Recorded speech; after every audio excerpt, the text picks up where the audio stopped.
தேவனுக்கே துதி கணம் மகிமை உண்டாவதாக. அன்பான யூடியூப், ஃபேஸ்புக், வாட்ஸ்அப் நண்பர்களே, உங்கள் யாவரையும் ஆண்டவராக இயேசு கிறிஸ்து நாமத்தினாலே தேவகரம் ஊழியர்கள் சார்பாக வாரம் ஒரு செய்தி நிகழ்ச்சி உங்களை வாழ்த்தி வரவேற்கிறேன். எல்லாம் சந்தோஷமா இருக்கிறீங்களா?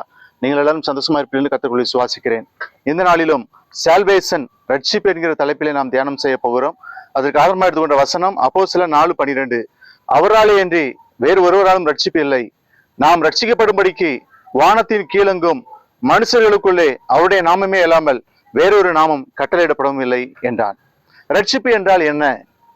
ஆபத்து அல்லது துன்பத்திலிருந்து மீட்கப்படுகிறதே ரட்சிப்பு ஆகும். ரட்சித்தல் என்பது விடுவி அல்லது பாதுகாத்துக்கொள் என்பதாகும். இந்த வார்த்தை வெற்றி, ஆரோக்கியம் அல்லது பாதுகாப்பு ஆகியவற்றின் கருத்தை கொண்டுள்ளது. பெரும்பாலும் ரட்சிப்பு என்கிற வார்த்தை நித்தியமான ஆவிக்குரிய விடுதலையை பற்றியதாகும். பவுல் பிலிப்பி பட்டணத்து சிறைச்சாலை அதிகாரிக்கு ரட்சிக்கப்படுவதற்கு அவர் என்ன செய்ய வேண்டும் என்பதை சொன்னபோது அவர் சிறைச்சாலை அதிகாரி நித்திய விதியை குறிப்பிடுகின்றார். அப்போஸ்தலர் 16:30-31 அவர்களை வெளியே அழைத்து வந்து, ஆண்டவமாரே, ரட்சிக்கப்படுவதற்கு நான் என்ன செய்ய வேண்டும் என்றான். அதற்கு அவர்கள், கர்த்தராகிய இயேசு கிறிஸ்துவை விசுவாசி, அப்போது நீயும் உன் வீட்டாரும் ரட்சிக்கப்படுவீர்கள். Just believe. ஆண்டவரை விசுவாசி, நீ ரட்சிக்கப்படுவாய். நாம் எதிலிருந்து ரட்சிக்கப்படுகிறோம்? தேவனுடைய கோபத்திலிருந்து மீட்கப்படுகிறோம். அதாவது பாவத்திற்கான தேவனுடைய நியாய தீர்ப்பிலிருந்து மீட்கப்படுகிறோம். ரோமர் 5:9 இப்படி நாம் அவருடைய இரத்தத்தினாலே நீதிமான்களாக்கப்பட்டிருக்க கோபாக்கினைக்கு நீங்களாக அவராலே நாம் ரட்சிக்கப்படுவது அதிக நிச்சயமாமே. யார் ரட்சிக்கப்படக்கூடும்? முதலாவது பார்க்கும்போது நித்திய ஜீவனுக்கு நியமிக்கப்பட்டவர்களை ரட்சிப்பார். நித்திய ஜீவனுக்கு நியமிக்கப்பட்டவர்களை ரட்சிப்பார். அப்போஸ்தலர் 13:47-48 வசனங்கள, நீர் பூமியின் கடைசி பரியந்தமும் ரட்சிப்பாய் இருக்கும்படி உம்மை ஜாதிகளுக்கு ஒளியாக வைத்தேன் என்கிற வேத வாக்கியத்தின்படி கர்த்தர் எங்களுக்கு கட்டளையிட்டிருக்கிறபடியினால் இப்படி செய்கிறோம் என்றார்கள். புறஜாதியார் அதை கேட்டு சந்தோஷப்பட்டு கர்த்தருடைய வசனத்தை மகிமைப்படுத்தினார்கள். நித்திய ஜீவனுக்கு நியமிக்கப்பட்டவர்கள் எவர்களோ அவர்கள் விசுவாசித்தார்கள்.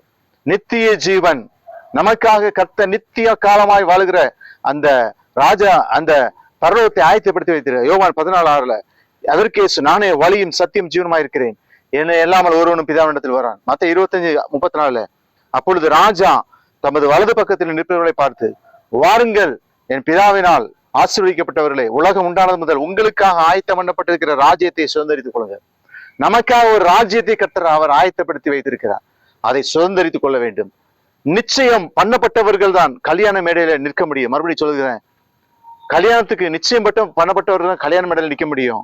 அதே போல நாமும் நித்திய ஜீவனுக்கு நியமிக்கப்பட வேண்டும் என்று சொன்னால் நமக்காக கர்த்தர் ஆயத்தம் பண்ணி வைத்திருக்கிறார். சுதந்திரித்துக் கொள்ள வேண்டும் என்று சொன்னால் நாம் நியமிக்கப்பட வேண்டும். இரண்டாவதாக பலவீனமானவர்களை ரட்சிப்பார்.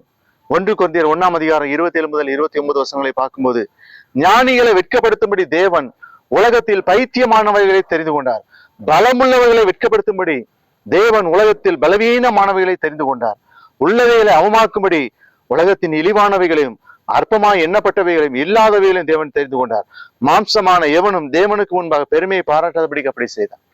பலவீனம் உள்ளவர்களை, பலமுள்ளவர்களே அல்ல, பலவீனம் நம்மை போல பலவீனம் உள்ளவர்களை தேவன் தெரிந்து கொண்டார், ரட்சிக்கிறார். மூன்றாவதாக தேவனுக்காக முன்குறித்தோரை ரட்சிக்கிறார். ரோமர் 8:30 எவர்களை முன்குறித்தாரோ அவர்களை அழைத்தும் இருக்கிறார், எவர்களை அழைத்தாரோ அவர்களை நீதிமான்களாக்கி இருக்கிறார், எவர்களை நீதிமான்களாக்கினாரோ அவர்களை மகிமைப்படுத்தி இருக்கிறார். தேவனுக்காக முன்குறித்தோரை ரட்சிக்கிறார். நான்காவதாக கர்த்தருடைய இரக்கம், எவன் மேல் இரக்கம் இருக்கிறதோ அவனை ரட்சிப்பார்.